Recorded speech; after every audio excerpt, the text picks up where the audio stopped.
Hola Sobat Koboi, ketemu lagi sama gua nih. Gimana kabar lu semua? Semoga sehat walafiat ya. Semakin tinggi sebuah pohon, semakin kencang angin yang menggoyangnya. Perusahaan-perusahaan besar tahu bagaimana nasib perusahaan mereka sempat digoyang isu-isu tidak sedap yang sebenarnya hanya isu. Namun isu tersebut dipercaya oleh masyarakat sehingga mengaburkan pandangan masyarakat. Hal tersebut juga membuat penjualan menurun, malah membuat produk-produk harus ditarik agar kontroversi bisa mereda. Tak perlu jelaskan lebih panjang lagi, biar 6 kasus ini yang beraksi betapa kejamnya hoax pada citra perusahaan. Let's check this out.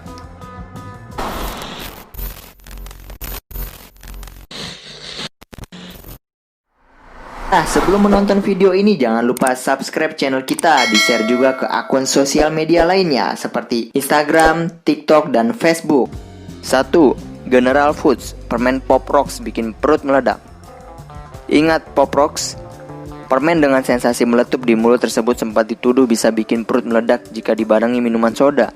Hoax diawali dari cerita bahwa Little Mickey, tokoh anak untuk iklan Lev Cereal yang diperankan John Genrich pada 1972, mati karena perutnya meledak setelah makan Pop Rocks lalu minum 6 kaleng Coca-Cola. Hal tersebut membuat anak-anak dilarang membeli Pop Rocks untuk beberapa waktu, hingga angka penjualan Pop Rocks menurun drastis. Merasa bersalah, General Mills, perusahaan yang dipasarkan Little Mickey, kemudian menjalankan kampanye pada 1979 untuk meredakan isu tersebut.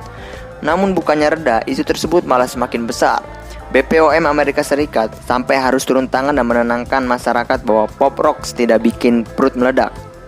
Akhirnya hoax mereda, namun Pop Rocks keburu ditarik dari pasar pada 1983, sebelum akhirnya kembali setelah diambil alih Zeta Espacial, perusahaan makanan asal Spanyol.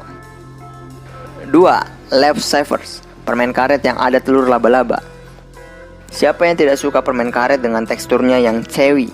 Namun justru permen karet Bubble Yum dari Lefsavers yang diperkenalkan pada 1975 sempat dirundung masalah karena kendalanya dituduh karena pencampuran telur laba-laba. Ya, isu tersebutlah yang muncul pada 1977.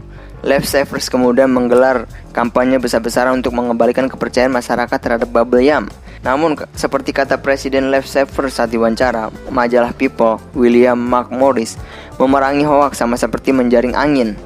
Bubble Yum kemudian merilis iklan di kolom koran Amerika Serikat bahwa telur laba-laba di permen karet adalah hoaks. Terdengar simpel, ampuh, penjualan Bubble Yum kembali meroket. Akhirnya Bubble Yum diakuisisi oleh perusahaan coklat Hershey. 3. Taco Bell. Daging pada menu adalah daging hewan peliharaan. Sudah beroperasi sejak 1962, Taco Bell sempat harus bertempur dengan hoax pada 2011. Salah satu waralaba fast food terbesar di Amerika Serikat ini memasang iklan bahwa resepnya adalah 88% daging.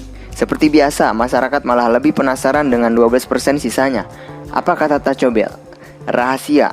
Namun pernyataan tersebut malah menjadi batu sandungan untuk Taco Bell. Kenapa? Situs berita fiktif Amerika Serikat yang terkenal gemar merilis berita satir, Weekly World News, kemudian merilis hasil investigasi fiktif bahwa Taco Bell mengimpor daging hewan peliharaan seperti anjing dan kucing dari Tiongkok. FDA sempat ingin menutup paksa Taco Bell karena hoaks tersebut. Taco Bell akhirnya mencekapkan resep dagingnya ke FDA yang terdiri dari daging, bumbu Meksiko, dan bumbu penyedap lainnya. Setelah dicek tidak ada daging hewan peliharaan di dalamnya. Kalau ada bisa muntah-muntah. 4. Snapple. Dianggap mendukung K3 dan perbudakan kolonialisme, merek minuman teh dan jus Amerika, Snapple sempat salah langkah dalam mengemas minuman rasa teh mereka di tahun 1990-an. Snapple menggunakan citra peristiwa Boston Tea Party untuk mengemas minuman teh mereka. Alih-alih patriotisme rakyat Amerika Serikat malah mengatakan Snapple mendukung perbudakan karena gambarnya sekilas seperti kapal mengangkut budak di pelabuhan New York. Tidak sampai di situ saja, orang-orang memperhatikan huruf K yang muncul di kemasan tersebut. Sebenarnya K di sini menandakan Snapple adalah produk kosher halal dalam budaya Yahudi. Namun orang-orang malah menganggapnya sebagai simbol Ku Klux Klan, organisasi supremasi kulit putih, dan pajak kosher. Tuduhan pemerasan perusahaan makanan agar membayar organisasi Yahudi untuk spesifikasi kosher. Tuduhan kedua dipicu oleh fakta bahwa ketiga pendiri Snapple yaitu Leonard Marsh, Hyman Golden, dan Arnold Greenberg memang keturunan Yahudi. Marsh, Golden, dan Greenberg akhirnya melakukan kampanye untuk memerangi hoaks. Namun dari manakah asal hoaks ini masih menjadi misteri. 5. Pepsi. Ada jarum di dalam minuman diet Pepsi. Pada saat malam 9 Juni 1993 di Washington, Amerika Serikat, seorang pria berusia 82 tahun melihat ke dalam kaleng diet Pepsi-nya jackpot. Ia melihat sebuah jarum.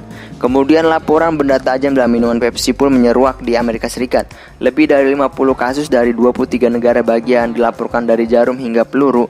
FDA tidak langsung bertindak karena tidak ada korban, namun memperingatkan adanya denda $250.000 dan penjara 5 tahun bagi pembuat laporan palsu. FDA kemudian mengendus adanya oknum yang ingin menipu Pepsi. Selesai hanya dalam 11 hari, FDA berhasil mengamankan sekitar 20 penipu. Penjualan diet Pepsi sempat turun selama hoaks. Selama beredar, sebelum naik kembali pada 4 Juli 1993 bertepatan dengan hari kemerdekaan Amerika Serikat. Ya, itulah 6 perusahaan yang hampir runyam karena hoaks yang melanda perusahaan mereka. Meskipun terbukti tidak benar, perspektif masyarakat terhadap perusahaan-perusahaan ini sudah tercoreng dan tidak jarang malah perusahaan-perusahaan tersebut harus mengalah dan menebus kesalahan yang sebenarnya tidak mereka lakukan. Oke Sobat Koboi, semoga info yang gue kasih bermanfaat buat lu semua ya. Tetap setia di channel kita biar gak ketinggalan info-info up to date dan menarik lainnya. See you in the next video Sobat Koboi, bye.